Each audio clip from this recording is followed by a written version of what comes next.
You're listening to the Rent Roll Radio Show with Sterling Chapman. Hey, Rent Roll Radio listeners, welcome back to the show. Today we have a really special guest that I'm super honored to have on. His name is Whitney Sewell, and he's the CEO of Life Bridge Capital. Whitney, welcome to the show. Thank you, Sterling. My pleasure. So, Whitney, can you tell us a little bit about what you have going on today in the real estate investing world? Today, specifically, with everything that's happening, no, it's obviously crazy times right now, but I am thankful that we were prepared. I'm happy to get into that a little bit. But currently we're still looking for deals and stuff, but obviously that's not as big of a focus at the moment. We're still looking at deals, but we are, more concerned with operations, than looking for more deals. Awesome. And for our listeners, what does your portfolio look like today? Portfolios, we've closed on just around $60 million in real estate, about 500 doors. So all multifamily, Class B and C, mostly C, those C plus properties, anywhere from, we've got a 64 unit up to, over 200 units. So. Awesome. What an accomplishment. Can you take us back to the beginning and share your story with us? Sure. Happy to do that. And I appreciate the opportunity, Sterling, very much. I like to go back to 2001, in March of 2001. I say March because, it was September when our nation was attacked, right? And so, of that year. And in March, we didn't see anything like that coming, kind of like this coronavirus. We didn't see anything like that coming. And in March, I joined the military. And I go back to them because, I had no idea that just a few years later, I'd be spending a year of my life in Iraq, toting around a machine gun, praying every day that I get to go home. And not everybody in my squad made it home. And so very grateful to have served, and very grateful to, obviously, just grateful to the Lord to allowing me to come home safely. But during that military training, and I go back to that because I say the military taught me to have a never give up mentality. And I just think that mental mindset has been so important for every almost step of my journey up to where I'm at now. And I contribute a lot to that training. But I came home, didn't know what I was going to do. I wasn't raised around entrepreneurs or people in real estate, but I quickly applied to be a police officer. And with Kentucky State Police, there was 1,200 applicants for 5 positions, and I was blessed to have one of those. But that never give up mentality still was so important, and it had to show from the way I wore my uniform to the way I responded to every dispatch. So it was just crucial every day, that I had that type of mentality. But soon, I realized that, got married, and my wife and I just passed each other in the hallway the first whole year of marriage. And I could tell that, I'm working every night, weekend, and holiday, and all the overtime that I can work as well, and barely making $40,000 a year. And so I'm like, okay, this is obviously not what's best long term. And so that led me searching, right? What can I do? At that time, I was thinking just something to supplement my income. And then in came real estate. I read Rich Dad, Poor Dad, maybe some other books, but ultimately, those books at that time just opened my eyes to the possibility of what can happen in real estate, and so many others who have built wealth. And it wasn't just like one other person. It was numerous people, many, many people who have built so much wealth in real estate. And right then I knew, okay, if they can do it, I can do it too. And so quickly, that was 2009, we purchased a couple triplexes. It was our worst purchase ever, but we learned a lot. I mean, it was, it was many years ago now, thankfully, but it was really a university for us because it was your best purchase ever because it got you started. It did get us started. That's for sure. But made bunches of, a lot of mistakes and learned a lot the hard way, self-managed and all that stuff. But pretty quickly after that, I became a federal agent, and that moved us to Virginia, where we still live now. And so, moved and then kept buying small multis, single families, whatnot. But I still got tired of looking for more tenants and toilets, and thinking about, okay, how many units is it going to take, paying me $50 to say $150 of cash flow a month, and, to replace my income. And, it's going to take me a long time, right? Right. A long time to scale that way, and so much more brain damage, than I was willing to take, I think. But also, during that time, a lot of people don't know this, but I was also a professional horse trainer. It was a passion I've had since I was a little boy.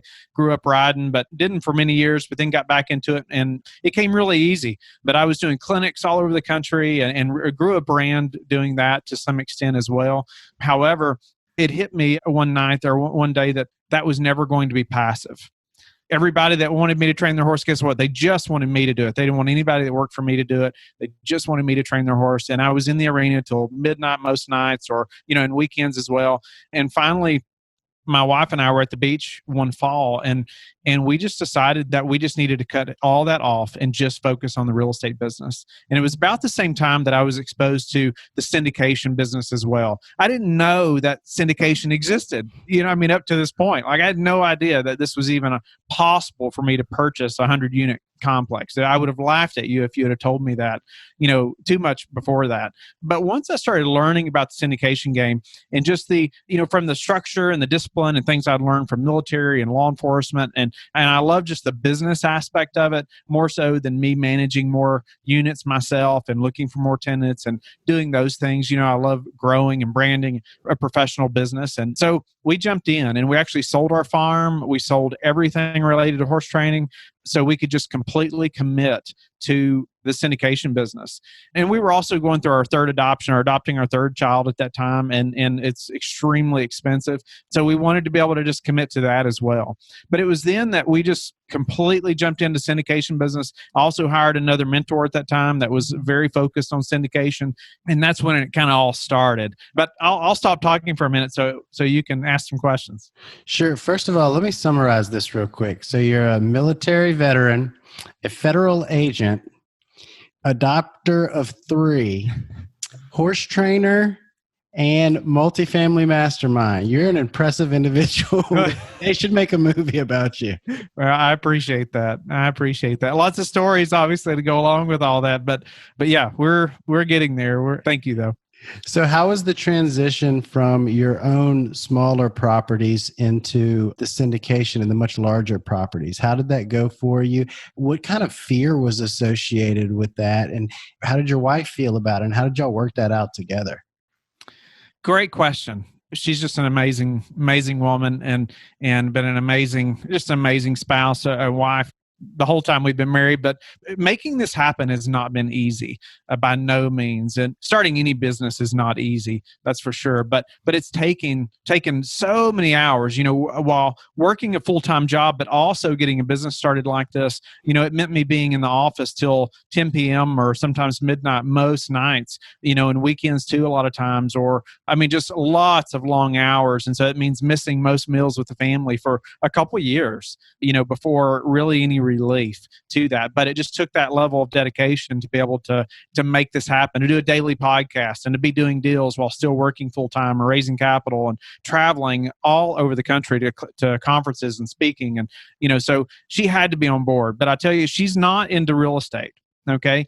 However, she's passionate about our why and our mission. Okay. So that's what she's passionate about. And we love helping other families, in the adoption process as well. And that's where, I really see her light up, and it's really neat to see that. But, she understands that that's where we're headed, and we're on track to helping lots of families, in the adoption process. And so that's why, another reason why she's so supportive. But we give all the credit to the Lord and just helping us to communicate well through this process as well. But you ask about the transition from small to large. There's so many things that had to happen there, but I go back to one of the most important things is just my mindset, taking the blinders off and just those limiting beliefs. I know all of us have heard that before, but it's so true. It is so true. It's like when I know or I believe that I can go do it, well, you start to figure out ways to make it happen. You start meeting different people as opposed to just staying in that rut and thinking, well, maybe someday, but not right now.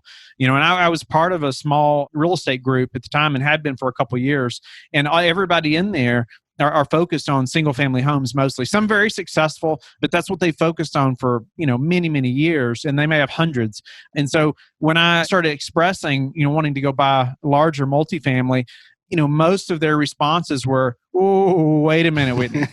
Wait a minute. We usually start with a single family, a few of those, maybe a duplex, or maybe then you get a fourplex, and then we kind of grow up to, some bigger things, right? The first time I told my wife I put an offer in on a $10 million apartment complex, she told me she was going to throw up.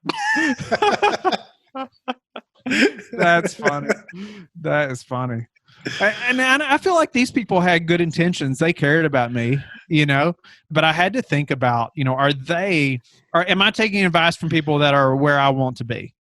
Sure. And so they're very successful in what they're doing. But I had to take the blinders off and increase my horizons a little bit, and my goals, and who I'm even networking with and who I'm asking these questions from when I was getting started.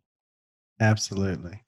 So can you run us through maybe your worst deal and then your best deal? You had mentioned that the triplexes that you bought caused you a good bit of headaches. Can you elaborate on that a little bit? I can. When I bought those, of course you just think it's just amazing, right? Finally own your first rental property. And I even had an investor in that, and he was paid everything. I like to say that he was paid everything he was promised. And then some. But the problems though were me trusting ultimately the realtor at the time way too much, trusting the seller way too much, just feeling like they were there to help me, and instead of helping themselves.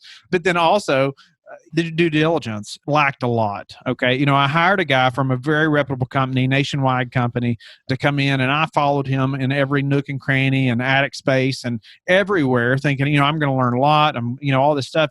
And he did tell me what was working or not working. But, I wasn't thinking at the time, like, okay, well, how long are all these heating units going to last? Like I better be planning to replace that one and that one and that, I better be looking at that. Okay, the roof, how much is that going to cost? And that's probably going to have to be replaced in 2 years. I just didn't think like that. I didn't. First time, right? But I still made it happen. Somehow I look back at that and I'm thinking, what was the bank thinking? What were they? Well, I don't understand. They knew I was getting taken advantage of. But anyway, we still made it. We didn't lose any money, thankfully. So it could have been so much worse, right? But anyway, it was a good experience, and I'm thankful. I'm thankful for it now. But even that was a lot of stress. Obviously for my wife and I. Newly married and jumping into that, and just the headaches. I was self-managing, fixing everything myself, and running back and forth. Tenants, if they didn't pay. I had this one.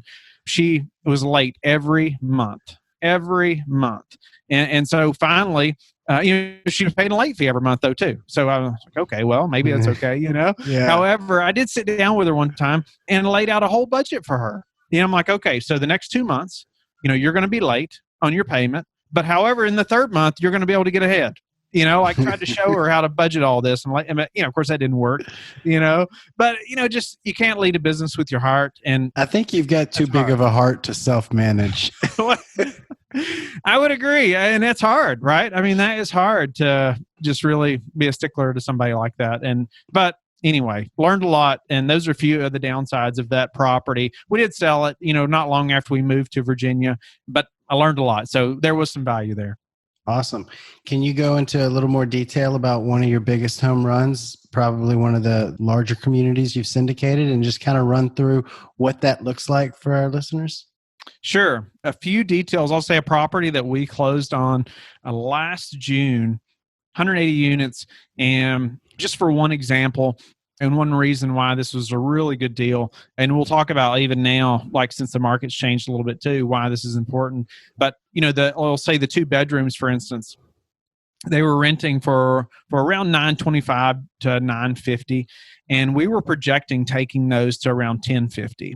Okay, or $1075, something like that. As far as after some renovations or minor upgrades, and within 6 months, most of those are renting for $1250. Oh wow. Okay. And that's a big deal. Yeah. Okay. Yeah. I mean, it's a really big deal, but even now with the market changing like it has, we're still able to get closer to 1,200, for those same units. I mean, it's still there, but here's another part. By being conservative like that, even if we have to lessen rents right now, we're still able to pay more than our projected returns to investors because we projected so much less. So even in a market like that, where we knew other operators who were projecting like 4 and 5% rent growth, and we wouldn't do more than 3, on the best day, and we were getting a lot more than that, and still are. But now we're so thankful that we didn't project 4 and 5% rent growth, right? But that property alone, was a 5-year projected hold. And if it continues like that, it'd be a 3-year hold, pretty easy, or it'll double investors' money by then. We don't know what the next few months are going to hold either. But I also say, we have extremely large reserve budgets. And just for the rainy days like this, we closed on another 216 unit property just about 3 weeks ago. I mean, like the week, all this just came tumbling down, right? And, within that same week, but we have over $1.5 million reserve budget on day one. And so we still sleep good at night because of things like that. And it's still a home run. And we still projected, this property is even more 2-bedroom units, and it's about a half a mile from the other one. And then all the 2 bedrooms are taken at the other one. But I'm just using the 2 beds for an example. But this one the same way. We still just projected going to 10 or 1050, knowing that we can probably get a lot more than that. So anyway, it's definitely a home run on the 180 unit, and this over 200 unit property we see doing the same thing. Awesome. So how do you typically structure your deals? So as far as the returns and the split and stuff? Yeah.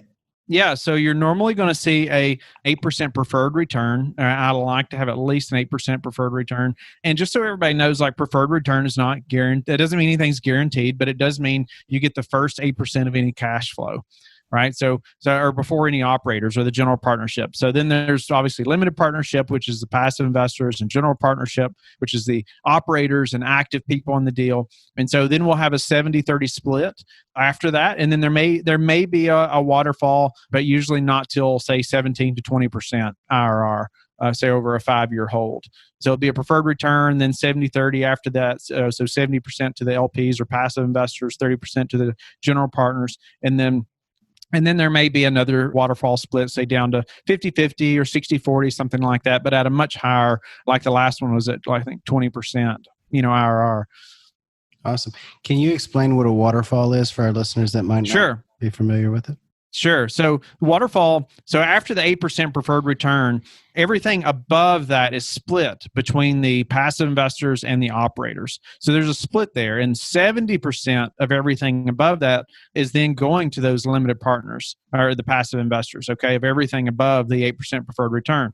So, but then there'll be like a milestone or a hurdle that they'll call it. And some guys may have that at 13% IRR, their rate of return, or a 15% rate of return, or a 20%, there's different places that different operators will put those. But, typically a much more experienced operator is going to have a lot lower hurdle, right? And so, or that you'll see that a lot of times. However, we like to just show the alignment of interest as well with the investors, and show that. And it also encourages, though, your operators to perform. Okay, because we know that, okay, when we get to that 20% IRR, what investor doesn't want 20%? But when you get to the 20%, instead of you getting 70% of everything above that, you're going to get 50%.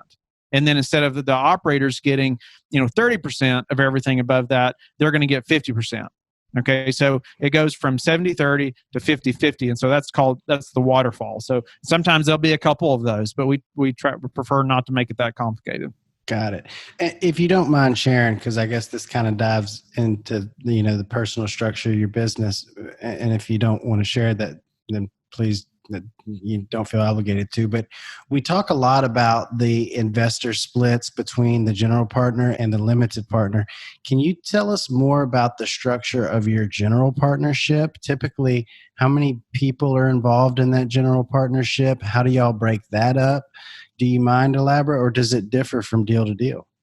It's going to differ in every deal, and every operator is going to do that differently. And that's a great question, because it's something like every team has to figure out, right? So let's go through some of the roles on the general partnership side. Obviously, you're going to have somebody that's maybe underwrote the deal, found the deal, people that are raising capital, people that are asset management, people that are doing due diligence. I mean, this it could be a big list, right? People that are providing earnest money, your key principal, person who has the balance sheet, meaning they're liquid enough to, a larger amount, or at least the size of the loan, of the property. And so, all those people there, and it could just be 2 people, that are doing all those things. Okay. Or it could be 6 people, that are doing all of those things. And so then ultimately we're going to say, okay, we need this, we need this, we need this, or what can my business partner and I provide? If we can be the KPs, then we're not going to ask somebody else to do or pay somebody else to do it, right? Or if we can provide the earnest money, we're not going to pay somebody else to do that, right? So, we're going to do that. But if we have to bring in somebody else, we do, of course, depending on the balance sheet requirements and the earnest money requirements and things like that to make the deal happen. Or if we have to, if we just have to have help in other areas, whatever it may be. But then we're going to figure out, okay, what's that worth? We're going to break that down, and we're going to have, what's the value of these tasks, and try to assign some kind of a amount to those, or percentage, or something like that. Obviously, as everybody knows, that one of the biggest things you have to steer clear of is paying people to raise capital based on how much they raise, right? We have to really stay away from that, or even saying it like that. If you're talking about paying somebody, for raising capital, you just can't do that. They have to be part of the general partnership team. But ultimately, it's that simple. It's not simple, but it almost is that simple. And ultimately, just coming to an agreement of how much work you did compared to what everybody else has got to do, And so, some of the main people on the team may split 50-50 or 3 ways, or however many, people there are, but then you determine between yourselves, what is it worth to bring in this other person that can provide, one of those other things that we need, like the balance sheet or earnest money, or, or helping in some way. Awesome. So what advice do you have for our listeners that are interested in getting started? You got to get out of your comfort zone. You have to, it seems so like, oh, everybody says that, right? Well, what does that mean, right? So you have to get out of your comfort zone, and you have to broaden your mind a little bit that these things are possible. And I would say everybody's situation is so different, right? However, everybody has some kind of value, probably some kind of experience, even if it's just time and just hustle, that they can provide to another experienced operator. Right. And so you have to be willing to get out there and meet people and to figure out what they need, so you can figure out how to add value. And like I said, maybe it is just time. Maybe it is just walking their properties once a week, picking up trash, just to create the relationship. You have to just find a way. Maybe you have a lot of capital. Then that's an easy way to get into a deal, right? You can invest passively, or you can partner on deals. You find somebody that has the time and experience, or vice versa. But ultimately, there's so many things we could go into, whether you start a thought leadership platform, or maybe you're really good at property management, so you find somebody that needs your help, or you have the capital, or whatever. But more times than not, the mindset's what's going to hold people back. Absolutely. I couldn't agree more. What are some of the things you've done to overcome the limiting beliefs and the mindset restrictions? That group I was talking about, where I was a part of that small meetup for a long time, I'll never forget. They asked me one time to speak. It's been a few years ago now, but immediately, of course, my hands were shaking, right? I'm like, I don't know if I want to do that or not, right? But I remember just knowing that I had to just commit right away. And I just had to say, okay, yes, I'll do it. Okay. Not, I didn't know what I was going to talk about. I didn't know what I was going to say. And I was nervous, but I knew that I just had to commit, and I just had to get over that fear. And so I did. I just said, yes, I'll do it, And so it was 2 or 3 weeks later. So I had plenty of time to prepare, right? To talk for 30 to 45 minutes. It actually went pretty good. Most people in there probably didn't learn anything. However, it was a great experience. I learned so much. They got to ask questions afterwards, which was, kind of stressful as well, when you're first in that environment. But I learned so much, and they've asked me to come back and speak numerous times now, of course, but you have to be willing to commit to things like that. Even though you don't have all the answers, you have to be willing to say yes and figure it out kind of along the way. And I'm not saying you can do that with everything, but so many things, like, you can figure it out. It's not life or death. Even if if I just bomb the whole thing, most people would never remember by now, Right. So, but I grew a lot, because of that, and the next time I was much more prepared and much more willing. But so many things like that, like I said, you have to commit and be willing to just push through that fear. Absolutely. So real quick, I want to hop into our radio round where we just ask a couple questions to help our listeners get to know you a little bit better. What is your favorite book? The Bible, no doubt about it. You can learn Awesome. everything in there. Outside of that, it's hard to pick. But I'll tell you an author that I really like right now is Malcolm Gladwell. A book I'm reading right now is David and Goliath. Really good. But he's got numerous. I could list tons of books. I've read Tipping Point and a few other of his. Yeah. Yeah. I just love, it just makes me think. Yeah, absolutely. What's your favorite quote? Winston Churchill quote, we make a living by what we get. We make a life by what we give. Awesome. And what's your favorite thing to do when you're not working? It would have to be just spending time with the family, but ultimately we love being out on, like farm and just being together, whether it's hiking or just playing kickball with the boys. That's our favorite time. It doesn't have to be anything. We don't have to go to Disneyland or anything like that. If it's just in the backyard, we cherish that time. Awesome.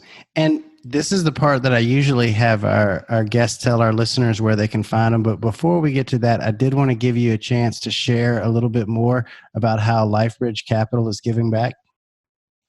I appreciate that. And I'll give a little history on that. But so my wife and I, a few years ago, were listening to a pastor talk about how they had adopted and how there are over 160 million orphans in the world. We had no idea, but that's half the size almost of the U.S. population.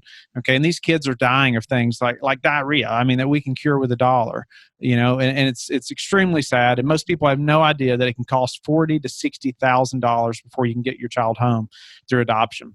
But quickly after hearing that pastor talk about that, my wife and I actually on our way home that night, we'll never forget, we just kept asking ourselves, why would we not adopt?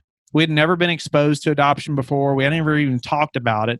But it's like, why would we not? Not why should we, but why would we not? And so within a week, we turned in our application to adopt from Ethiopia. And 2 years later to the month, our first son, Samuel, came home from Ethiopia. And then a year later, our second son, Elijah, came home. And then just a few months ago, actually, our daughter's adoption became final as well. And so it's an amazing journey. It's a very difficult process and extremely expensive. And so most families, when we talk to them, and a lot of people ask us questions, and we try to help families just through that process now. But when we tell them, they ask how much is it going to cost, and we say, it could be $40,000 to $60,000. Their immediate response is, well, Whitney, that's more than I'm making a year, or, there's just no way we can do that, And so, that's where Life Bridge Capital wants to come along beside them and say, if you'll commit that, we want to be able to help you financially as well through that process. So we're in the process. We've partnered with other churches and other nonprofits up to this point, but we're in the process of starting our own nonprofit now, so we can directly help families that are in the process or that want to adopt children as well. Oh, so awesome. Maybe to answer your question too, we've committed half of our profits, and that's just my wife and I personally, but to this nonprofit to help these families with that burden. So it doesn't affect investor returns, but they still know that they're playing a role in this as well. Wow, that's awesome. What a great commitment. So where can our listeners find out more about you? LifeBridgeCapital.com. You can email me, Whitney, at LifeBridgeCapital.com, or you can call or text 540-585-4338. Look forward to hearing from you. Awesome. Whitney, it was a pleasure. I learned a ton. It's always great getting a chance to talk to you, and I know our listeners are going to love it. Talk to you soon. Thank you, Sterling. Thanks for tuning in to the Rent Roll Radio Show, brought to you by Crestworth Capital. We hope you enjoyed the show, and if you did, please hit the subscribe button and leave us a rating and review. You can also visit us at crestworthcapital.com or rentrollradio.com, or follow us on Facebook at Rentroll Radio or at Crestworth Capital. If you would like to reach us, feel free to shoot us an email at info@rentrollradio.com or sterling@crestworthcapital.com. We hope you come back next week to join us on some more of our journey. Until then, happy investing.